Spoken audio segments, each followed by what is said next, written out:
She's the co-founder of the festival with me. She's a great friend. You've seen her on Meredith Vieira show, Queen Latifah show. She had the top TED Talk a couple of years ago. You know her, you love her. Please welcome Maysoon, Zayid.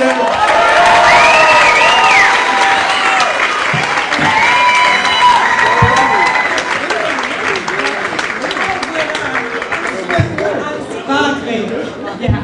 Give it up for my brother from the mother, and father, Kino Hello. Round of applause really quickly. Who has no idea who I am? Yeah.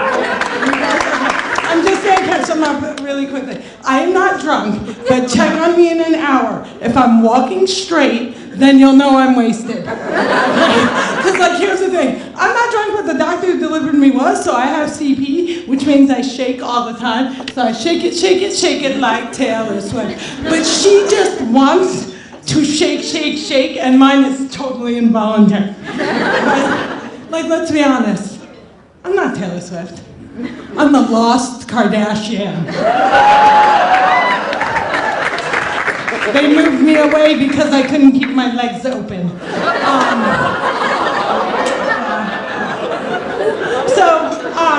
So there, like, I see some of you guys looking and you're like, "Aw, poor disabled chick, let's make a video about her, go viral. Someone feed her a french fry." But I just want to tell you, like, I wasn't one of those girls because there are perks to being palsy. Right? So there's the obvious one, which is handicap parking, which I love because I'm one of those people that runs into the mall if it's raining, and then people like start chasing me down, like, "You should be ashamed of yourself." And I'm like, "I've suffered my entire life. Give me my parking space. I don't care that you're in a wheelchair. I'm a bastard. Oh, you have no arms? Look what I can do with my arms." But there's another perk. There's another perk to being palsy. And the greatest part about being palsy is that you get to cut the lines everywhere. Everywhere, right? What's the best place to cut lines? Disney, right? Best place on earth. I loved going to Disney as a kid and cutting all the lines because I was convinced that the teacups would heal me. So I would go and then they'd spin around and I'd walk off completely straight. And I'd be like, "Oh my God, it is magic." I'd go on like Space Mountain like 25 times and I'd see all the kids sweating online and I'd be like, "It's totally worth it. I went on it 20 times, it's amazing." But apparently some people started renting disabled people so they could cut the lines at Disney. And yes, and they got caught. And now no one's allowed to cut the lines, and it's no longer the happiest place on earth. And I just wish I could have been one of those tour guides, because I would have made it a teachable moment, you see. I would have taken the kids away from their parents, and I would have been like, "Hello, Gavin and Brianna. Here's the thing. Mommy and Daddy did a very, very, very bad thing, and you're just one little accident away from being just like me. Now who wants to go on Space Mountain?" Where are my married people at? Single.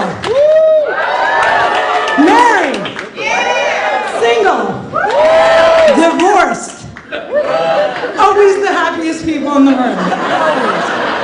Okay, I have a lot to tell you guys, so let's just like spit this out really quickly. Here's the way it goes. Single people. Married people are just trying to trick you into their hell. Don't believe the hype. Don't believe the hype. They are so miserable that they even convinced the LGBT community that they wanted marriage because they want them to suffer too, okay? Marriage is a life sentence and you gotta choose that cellmate wisely. So I highly recommend not getting married at all. But if you must, do not marry your cousin. It was cute to have a husband when you had to, ride a camel for 5 days to find someone not related to you, but we have Nasib.com, we don't need that now. Yamin. Slide Yamin. Anyway, yeah. And then, if you must get married, don't get married before the age of 27. Your brain is squishy. Marriage is a life sentence, so you gotta be careful. And if you must, find an orphan. The rest come with families. You don't want this. I got married at the age of 33 on Halloween. I'm about to celebrate my 6th anniversary. It's really funny because when I got engaged, usually people say congratulations. Everyone said to me, really? So, anyway, when I got married, I was a virgin by choice, and that was my father's choice. And my dad was really, really serious about this. So, like, when I was growing up, my dad, he was protective, like, in a different way than other parents. I wasn't allowed to ride a seesaw or, like, a carousel horse or a pogo stick. Not because he thought I was going to, like, fall and crack my head open, but because he was afraid I'd accidentally lose my virginity. And he used to take me on educational trips. He would put me and my sisters in a car, and he would drive us down to the Bowery, and he'd roll up to a sex worker, and he'd look at her, and look at me, and look at her, and look at me, and go, you see, Daddy? You see what will happen if you use a Tampax? So, the reason I got married at 33 was not because I was afraid I would die alone and be eaten by my cat, but I had been a bridesmaid 17 times, and I wanted to make my money back. I've had the same best friends since I was 5 years old. Their names are Gina, Tina, Athena, Jackie, Kristen, Agnes, Janet, and Renee. I'm not even playing, and they're over there. And here's what's really funny. I never knew that I was disabled growing up. I had no frickin' idea. So I would go out with my friends, and they always took care of me, but I didn't know it. So, like, I can't stand, which is why I'm sitting on the stool. And I would go to bars, and they would grab women by the back of their heads and just smash them on the bar so that I could sit. And then, like, they would get in fights and stuff, and I would get in there and be like, hold me back, I'm about to smash! And, like, no one ever hit me, and I thought it was because I was tough, and now I know it's because they didn't want to hit the disabled chick. And so I use it as a defense in my life now. So I was on a flight, and this woman had 5 children under the age of 5 in first class. And I'm an infertile myrtle, but I'm not bitter. But when you board my red eye with 5 children under 5, I get really bitter. And so this woman put on those Bose headphones so she couldn't hear anything. And her kid, like, ran up the aisle and was jumping up and down next to me. So I was going to hit it, right? And just be like, unpause it, can't help. And I was like, no, you can't hit the top. Anyway, back to my husband. So I had to get married, right? I couldn't do what my parents did because I love my parents' story. It's so romantic. It's total destiny. They're first cousins. And I couldn't do that when I went to get married because I am way too disabled to marry my cousin, okay? Right? And then I couldn't do Match.com because typing was not my thing. So I went to Gaza and I caught a husband because they got no place to run. So I come back to America, and I'm all excited, right? Because I'm going to make my money back, and my friends are throwing me a bridal shower. I'm all excited. I walk in. Instead of throwing me a bridal shower, they threw an intervention. And they're like, Maysoon, the decisions you are making are affecting both you and us, and we are here to tell you that you are a free American woman, and you do not have to have an arranged marriage. And I was like, guys, I arranged it.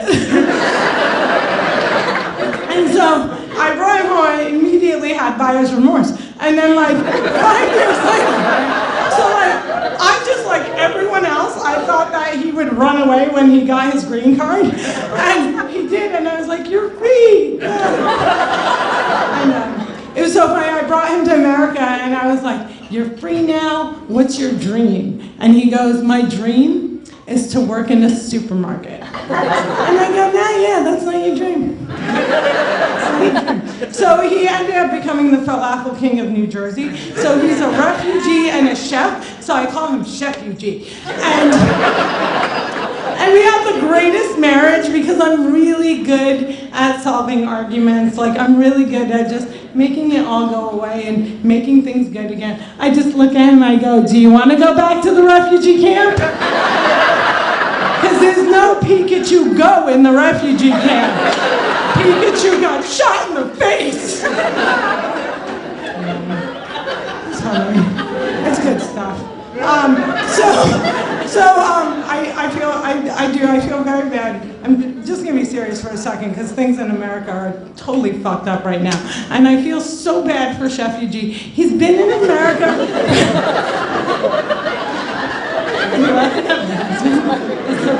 Anyway, I feel so bad for him because he's been in America for 7 years. And the United States government will not let his mother visit because they claim she's on the terror watch list.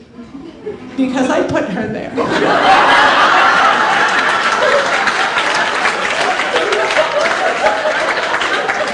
So, apparently there's this thing that after you get married, people constantly ask you if you're pregnant or if you have children. So like I said, I'm an infertile myrtle. If I get pregnant, I'll just drop down dead. So, anyway, I'm gonna adopt. Clap for adoption, it's fun. Anyway, it's good, don't worry. So, anytime people ask me, can I see a picture of your child? I pull out a picture of my cat, Beyonce, and they look at me like all confused. And I'm like, oh, did you want the picture of the dead baby I miscarried? Oh, shut up. You put your sonograms up on Facebook every day. Stop joking. Anyway, so everyone's constantly asking me if I'm pregnant all the time. I'm telling you guys in the audience, do not ask anyone you don't know or who's not crowning if they're pregnant. Because I was out the other day and this woman puts her hand on my stomach and she goes, oh my God, when are you due? You look like you're about to pop. And I'm like, I am about to pop. I'm about to pop you in the face, you bitch.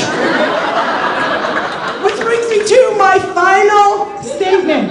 Please do not use the word bitch. It's misogynistic and it's violent, and I am going to give you a better word to use. The word is popple. By round of applause, who knows what popple is?